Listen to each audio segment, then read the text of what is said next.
Good evening and welcome to the Get Football Mercato show. Here for the final time to bring you the latest transfer news from across France, Germany, and Italy. I'm your host, Nathan Staples, and joining me this evening are Mike Riccardi from Get Italian Football News, Andrew Thompson from Get German Football News, and Jeremy Smith from Get French Football News. It has been a crazy day with a final transfer activity in England happening today, and a lot of teams in Europe waiting to try and get an extra couple of pounds on those figures. And one that did go through, and the big one of the day, really, it seems like, Jez, is the one that involved a Liga side as Marseille's André-Frank Zambo headed to Fulham for a fee believed to be around 30 million. That's not a bad figure for Marseille to get. In the end, is it a good move for the player and for the club? Yeah, I think it's one of those moves that's probably a good move for all three parties involved. I think he kind of divides opinion amongst Marseille fans, but I do think he's a bit underappreciated and possibly a bit underrated. He's not the most spectacular of players. I mean, he probably plays in the least spectacular position, kind of defensive midfield. But even as that position goes, I think he's a really hard worker, gets his head down and does the job well. He's not at all the most creative player. I saw one Marseille fan joking that they hope that the transfer isn't dependent on him being able to control a ball at the sort of unveiling ceremony. Otherwise, Fulham might send him immediately back. But I think he's done a very good job for Marseille. I think at times last season in the big matches when much bigger names completely vanished and bottled it, I don't think he ever did. On the other hand, the one thing probably that he'll be remembered for more than any other at Marseille is the big mistake that led to one of the goals in the Europa League final. But he certainly shouldn't be judged just on that one incident. And I think he's been a valuable member of their squad, and I think he can be the same at Fulham. I'm not sure that he's necessarily of the quality to be a regular starter in the Premier League, but I think he's a really good squad member to have, both in terms of the sort of spirit in the changing room and as someone to come on either late on in individual matches or if players get injured or suspended to fill in for 2 or 3 games. All of that said, the figure is absolutely ridiculous, and as we were just saying off air before we started, the money in the Premier League in particular now, figures don't really matter anymore. Everyone can afford anyone. You can have really expensive gambles, and even if they don't pay off, it's not going to sort of put you in financial problems for the next few years, as it can do still in other leagues. But 30 million is absolutely massive. That's 30 million pounds as well, is massive for him, and that's the only really bizarre bit of the whole transaction. It's an interesting one. There was reports from Mohamed Bouhafsi earlier today that the bidding started at around 15 million euros at some point, and it's slowly crept up to double that, plus potential sell-on percentages as well.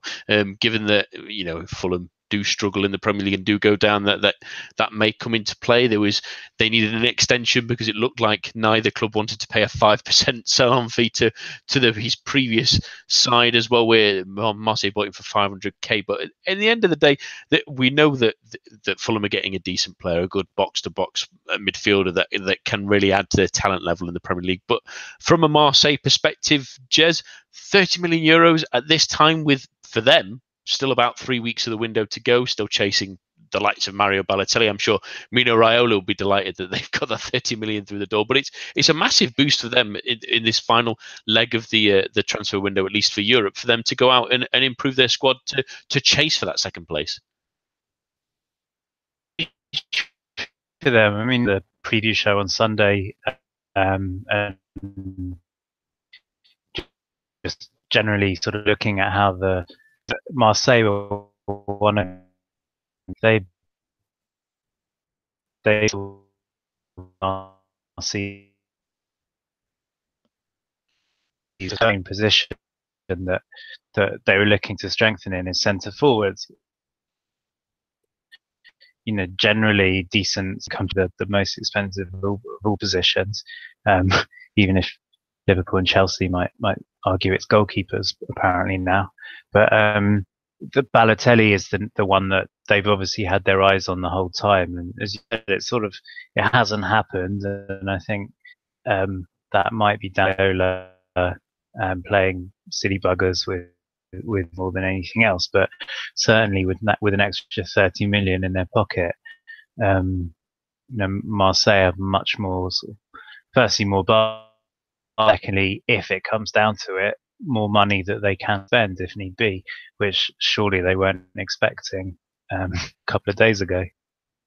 It's nice to get a little windfall just when you thought that you might be not getting anything at all. Let's go on to things in Germany, and a quieter day, really, for the Bundesliga, at least, than they may have expected. But one move the other way that looks like it probably won't happen now, unless things move in the right direction. That is, Andrew, is Ademola Lookman to Leipzig. Ralf Rangnick still has a strong interest in the English international, but with the window closed in England, that deal looks harder and harder to make.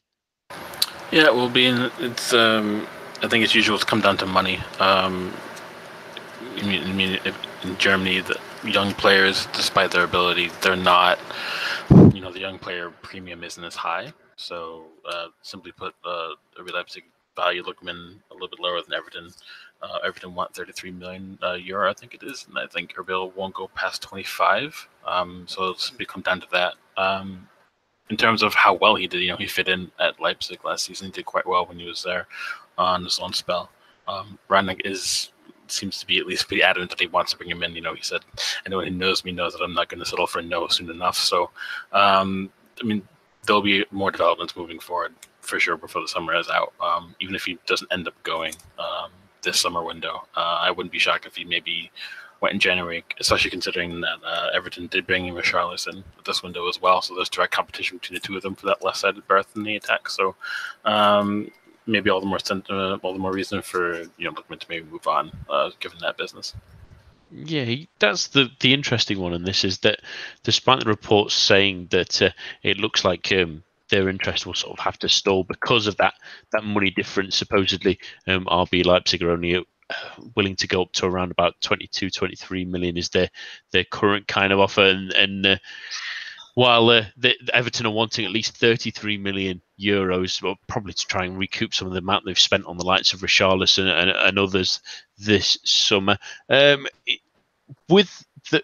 think you make an interesting point there, Andrew, about them having enough players maybe now from that window to maybe let him go. But at the same time, for Lookman, would this be the right move for him now, given that there is a lot of competition at Everton for those places? There's a lot of competition at Leipzig as well, but maybe is that a better option for him? I think it'll be a better option simply because, the sentimentality behind young players in Germany is that, if they're good enough, they'll play. Whereas in the Premier League, things are so tight. When you're thinking about European places where managers are less likely to want to give younger players significant time unless they're of a certain level, and just because, obviously Arsene Wenger famously said young players make mistakes, young players cost you points. And I think that sort of mentality exists in England at a high level when you're a club that has expectations like Everton will have this season. In terms of the Bundesliga, young players routinely play as long as they're of a certain level. And again, when Lookman was there, he did quite well for them. There's a reason why Rangnick is adamant about when they bring him in. There will be competition for him, but Leipzig have proven that they will sell the main player on the left side of the attack, who you'd have to compete with is Emil Forsberg, but Forsberg won't be there forever. I'd be shocked if he doesn't leave by next summer, and Lookman's a more longer-term option for them. He's still quite young. They can build around him and some other young pieces that they do have. So in terms of that, and in terms of the way Everton and other Premier League clubs like to spend, they might very well buy another attacking player next summer, and then there's even more competition for Lookman. So I think for me, it's a smarter move for him to leave for a place where he's certainly guaranteed to get more routine looks in the first team.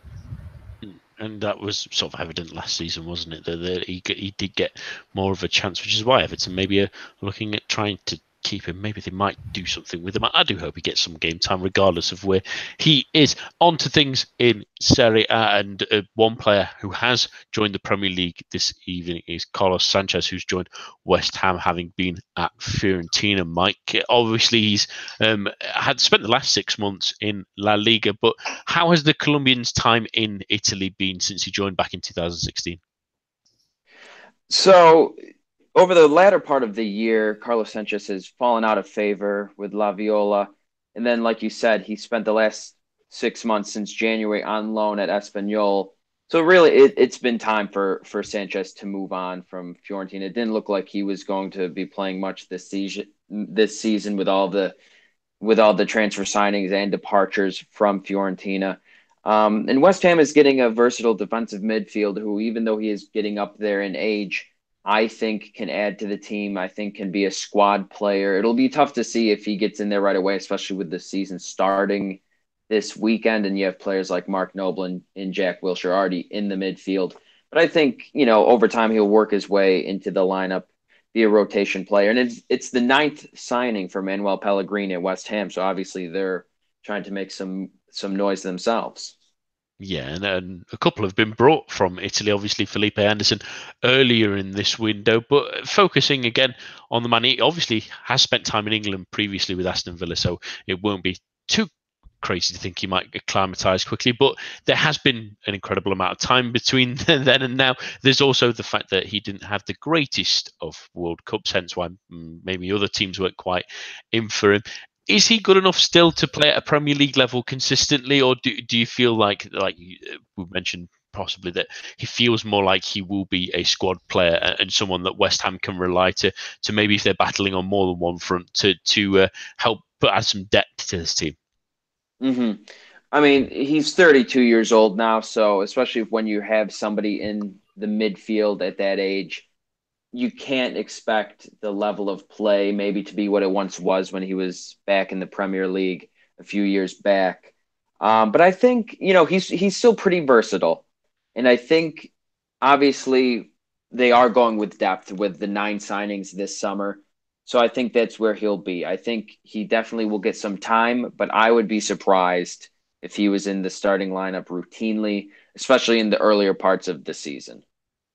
Yeah, West Ham expect maybe someone just to add to the numbers that they may have to go, and if injuries do pop up, he's a handy deputant at least. Let's do some roundups now, and starting back with the Bundesliga, Andrew, and a couple of moves that didn't quite happen to start off with, really, and one at least may still happen because there's other clubs that aren't in England linked with him, and that's starting with Philipp Max of Augsburg, who had a terrific season, was linked with even trying to be forcing his way into Die Mannschaft for the World Cup. It didn't quite go as planned for that, but Fulham were interested, but obviously that can't be an avenue now. A couple of teams across Europe looking at the left back. What's the latest? Well, the teams interested in right now are Real Sociedad and Sampdoria. Fulham obviously didn't get a deal done, but there's going to be, I think, repeated interest in him moving forward over the course of the season. I expect that some Premier League clubs might come back in with interest in January.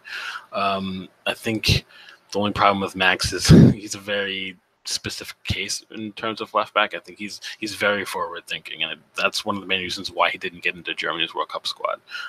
He is excellent going forward. His delivery from wide is fantastic. He's excellent on set pieces. He has a fantastic left foot, but on the defensive side of the ball, he does struggle quite a bit.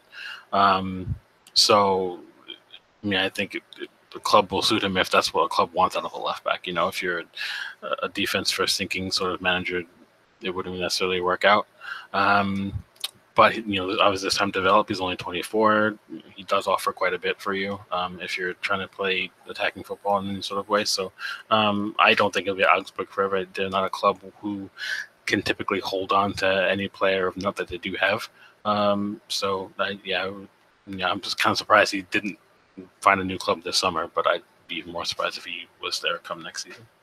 Yeah, that's the thing I thought at the start of the summer. Max obviously had a tremendous season.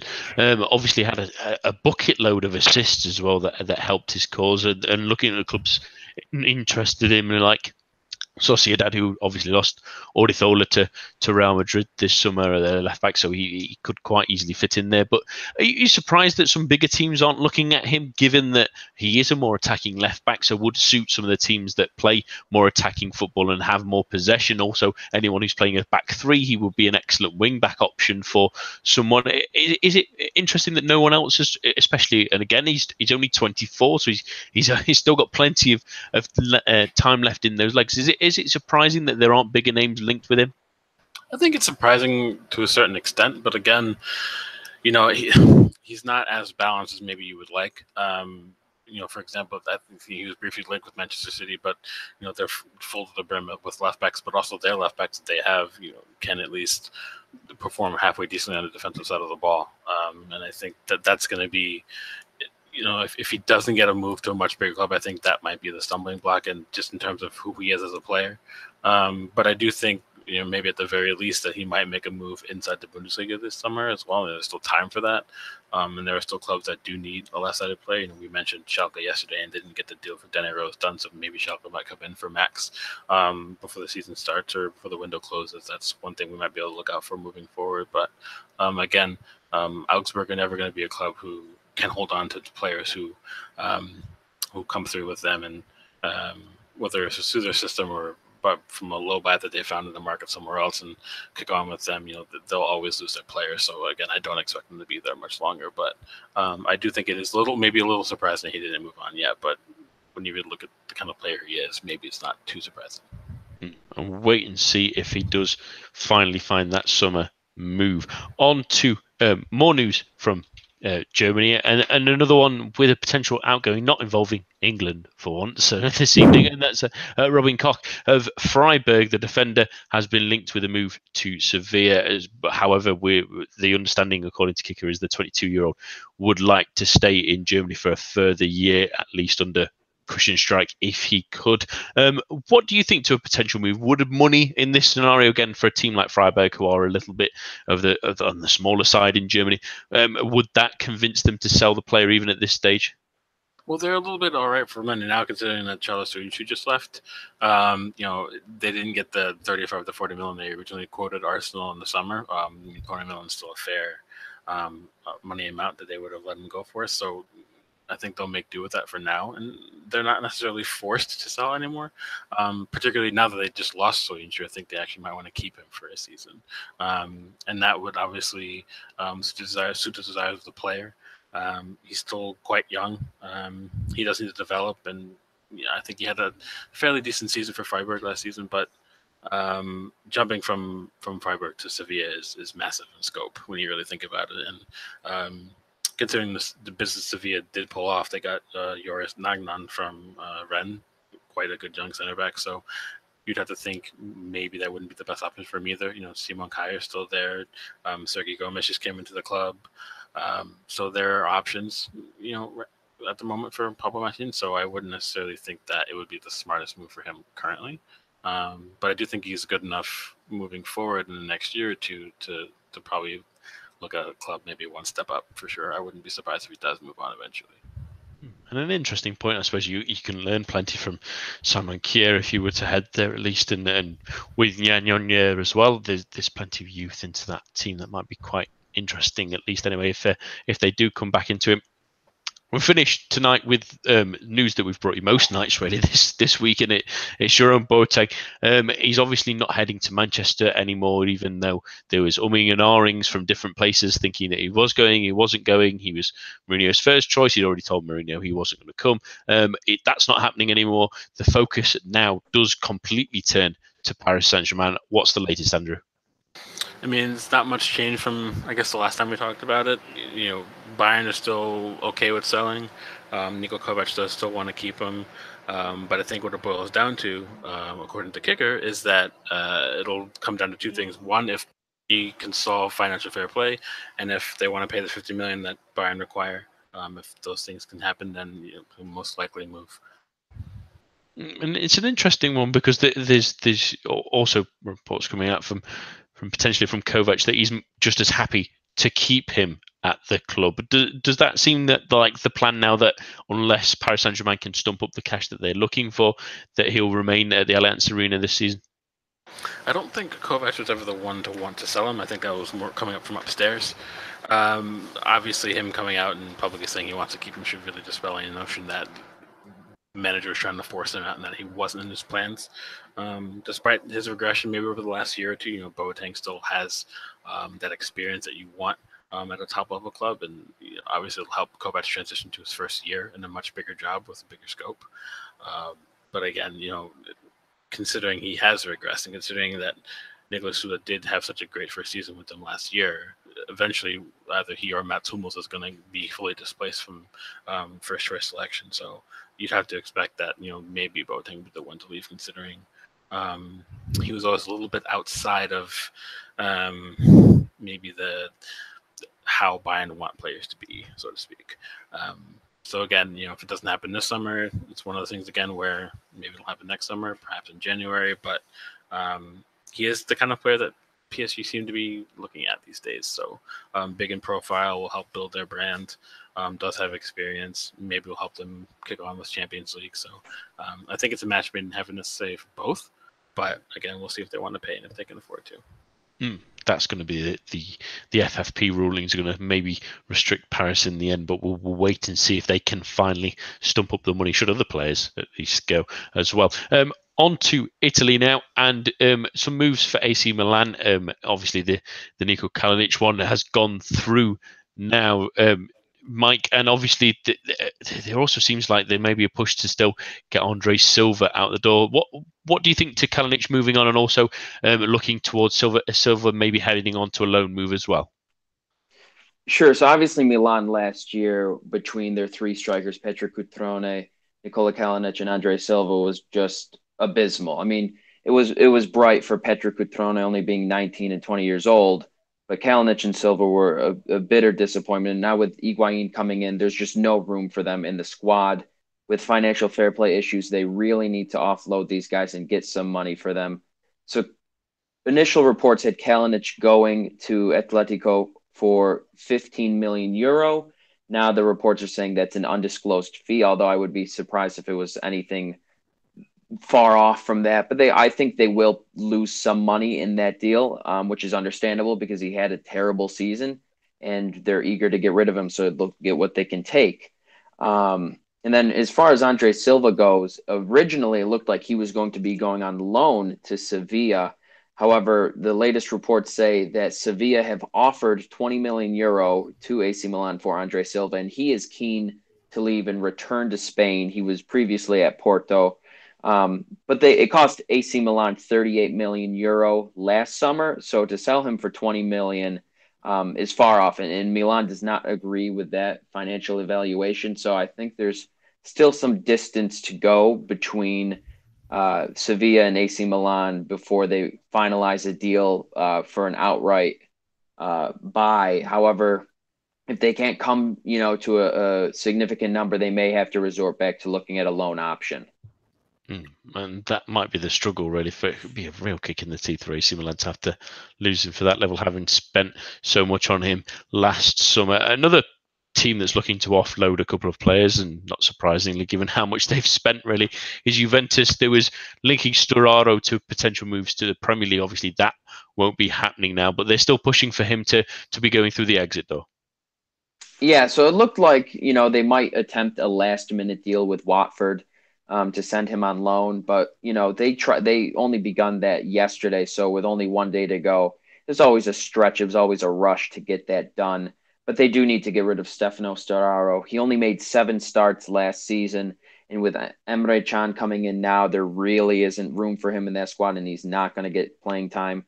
So they are looking elsewhere. Sporting Lisbon are reported to be interested, as are Fiorentina and Genoa, but obviously I think Juventus would prefer to keep him out of Italy if they had to. And it seemed that the disagreement with Watford came over the option to buy. Storaro, Juventus placed an 18 million pound, in terms of euros, 18 million pounds. I don't know the exact translation to that, But 18 million pounds they placed on Serraro, and that obviously was too much for the option to buy for Watford. So it'll be interesting if they back off of that. But I still think right now Sporting Lisbon look to be the one, if anybody, that will take him. Yeah, and they certainly need some players back into the fold at that club as well. Final bit of news in Italy, and there's a couple of clubs looking into a potential loan signing of an English player. Obviously, even though the English window is done, you can still obviously buy or loan players from the country, and it's Ola Aina of Chelsea. He's interesting Frosinone and Torino. What's the latest? So Ola Aina, 21 years old, from Chelsea, the defender, he is promising. But I think there's no room for them in that squad. And he actually was on loan last season at Hull in the Championship, and he made 45 appearances. Obviously, the youngster is getting plenty of experience out there, and Chelsea are keen to do the same. Frosinone, obviously looking for a player now that they've been promoted to Serie A to help them, increase their chances of staying up. And Torino looking out from the top six, obviously want to get back into European play. They could use a defender, but there's also reports that he could be going to PSV Eindhoven, who were the Dutch champions last year, and they may actually, I believe, have the most interesting bid, because they have the chance to be playing for the Champions League if they can make it through the playoff. So he basically, the options are go to the biggest club in Torino, go to Frosinone, where he's probably going to get more playing time, lesser experienced playing time, but more playing time nonetheless, or go to PSV Eindhoven, where he could potentially play in the Champions League. Now, that's a stretch, but it is always a possibility. And there's plenty of time for that deal to be heading in any direction, depending on obviously where PSV may finish in that tournament. Let's go back to where we started this evening, and in France, to finish off with Jez, and mainly moves within France, but we'll start with the one that involved Premier League teams for a little bit of time, and that's Maxwell Cornet. He's obviously remaining a Lyon player for now, and obviously English clubs can no longer sign him, but he's already expressed an interest of preferring a move over the continent, really, in Spain, Germany, Italy. He's still throwing a couple of names out there. He seems like potentially maybe that's, to you, Jez, maybe the odd man out at Lyon this moment, and maybe a move would be good for him. Yeah, I think he's kind of a little bit in between two stools at the moment. You've got the slightly older, more established strikers, and then you've got the young up and coming ones like Guiri, who'll probably get a lot more chances this year, and hopefully Maulida, who'll stay, although he's making noises about wanting to move because he's worried about the playing time that he's going to get. And Cornet's in between the two. He's still only 21, which is sort of surprised. It feels like he's been around for so long now. It's surprising when you see that he's only 21.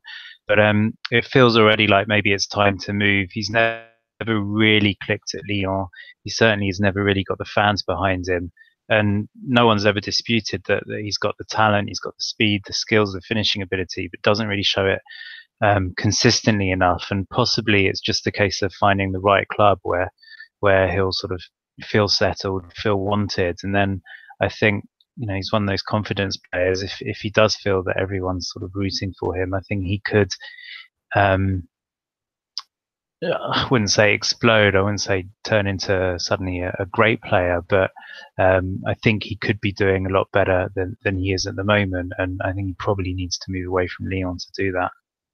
And there's some interesting options across the continent, really, and plenty of clubs that may take on a player that does have his spells, doesn't he? But maybe just not consistently enough to really push himself into a first-team spot at Lyon. Moves within the nation now. One of my more favourite ones from this evening, really, because it stirred up a little bit of controversy to an extent, at least, Jez, and that's involving Jimmy Breanna, who has now joined Bordeaux. Obviously, we had mentioned it briefly on our update on Sunday that he's obviously no longer a Guingamp player. He had bought out his contract essentially to make a move to Montreal Impact that never quite went through due to negotiations sort of stumbling in the end. He's now joined Bordeaux on a permanent deal. It's upset some people, shall we say. And it's an interesting one. Is that the right kind of move for Bordeaux? I'm not sure it is. It's hard to say because he again had a very solid season last season, scored quite a few goals, but he is 33, and for Bordeaux, who are looking to re-establish themselves as one of the big names in France, who are looking to maintain a good Ligue 1 campaign as well as to have a good run in the Europa League, and they are short on strikers at the moment. He's not a bad person to have in the squad, but you wouldn't want to be relying on him to sort of turn out 30, 40 games a season and score regularly throughout that time. So obviously there's still time for them to bring other strikers in, but it was slightly left field choice from Bordeaux, I think. And given the comments as well earlier from Kumbuare, there was reportedly a gentleman's agreement with Breanna and Guingamp that he would not join another League 1 side this summer, given that they allowed him to terminate his contract. That's obviously now been broken, and the Guingamp manager said earlier this evening there was a moral agreement, and now he is an opponent, an enemy. Strong words, and an interesting one to have them go through and see how they match up against each other when they do face each other further down the line. It's a bit bizarre about. I mean, he's the second highest scorer in terms of players currently playing in Ligue 1, only behind Cavani. So he's never been a bad player, but he is 33. He's nothing that special, and it's weird that he's stirred such strong emotions. It's not like Figo moving from Barcelona to Real or anything like that. It's sometimes that when it's that personal, it feels a little bit more scathing. Sometimes, at least, but you never really know until you're sort of in the mix of it. Anyway, one I wanted to add here, Jez, sorry, but I'm dropping this one on you a little bit. Is that deal that's come through, obviously on Isaac and Benza earlier today? One little tidbit that's a bit strange, at least to French football fans, will be that its initial loan move, it believed about 2.5 million euros for that loan deal, with an obligation to buy for the extra 12.5 million as a full bid. Are you surprised that Montpellier have allowed him to sort of essentially be a loan for the time being, and then instead of going for that lot of money straight away and reinvest that in the squad? Yeah, I'm very surprised. I think we discussed the other day that for the full amount, the 12, 14 million, whatever it is that he's ultimately going to go for, that's a very good deal for Montpellier. But if they're not going to see the benefit of that and not going to be able to reinvest it immediately, then it seems really strange that they've let him go, because he was a useful player for them last season. I think he scored 8 league goals. Goal scoring was a problem for them last year, and although they brought in Delors, who is a very capable striker, it must still be a concern for the club. And to get rid of, they've already got rid of one or two other strikers, so to get rid of him but not even see the benefit of it for a year, I can't really see the logic in it from Montpellier's point of view at all. Very strange. You'd have thought they'd maybe just wait around and hope for the money, or keep the player on the books and hope that maybe they come back in January, but never mind. On to the final bit of news, and something we've sort of hit on when Kevin Malcuit joined Napoli yesterday, is that Lille are looking at obviously a replacement, and it's Rozier of Dijon, the player that seems to be the top of their list. What do you think to a move for him, Jez? Does he seem maybe more like a more logical fit than Malcuit felt, although he had a half-decent season? Maybe he was a bit too gung-ho for a team that does need a bit more solidity? Yeah, from Lille's point of view, I think it's a good move. I mean, I was surprised that Malcuit went to Napoli. I've never been entirely convinced about him, certainly from the defensive point of view. I think Rozier is a better defender, as well as having that attacking ability as well. So definitely for Lille, I see it as an upgrade. They've got a bit more money in the bank, and a good talented youngster who's French under 21 international after basically his first season as a pro, and very highly thought of. For Rozier himself, taking aside financial reasoning, I assume he'd be on a higher salary at Lille. I'm not 100% convinced it's a particularly upwardly mobile move. I mean, Lille are the bigger club and the more high profile club, but certainly based on last year's evidence, Dijon play the more entertaining football and possibly are the team that are sort of looking upwards, whereas Lille this year, still not entirely sure what's going to happen with them. They've got a strong attack, not the best defense. They've got a very defensively minded manager. I'd have thought it would probably be more fun to be in the Dijon team than the Lille team, but maybe he is thinking in terms of the sort of higher salary first of all, and possibly just the higher profile just by virtue of the fact that Lille are seen as the bigger club. Yeah, that sort of, I think that paycheck and the visibility sometimes convinces most players, in fairness. That's it for this evening and for this transfer window from ourselves. My thanks to Mike, Andrew and Jez for their company, as long as all of you at home as well. Thank you for joining us throughout the last couple of weeks as we've gone through the transfer news. Obviously, the season starts tomorrow for French teams and some in England as well, so do enjoy those, but do please join us again for podcasts. We have our Get French Football News show started on Sunday, and that should be hitting you every Sunday and Thursday in the near future. We also may have other podcasts in the loop, but we'll keep you in the loop.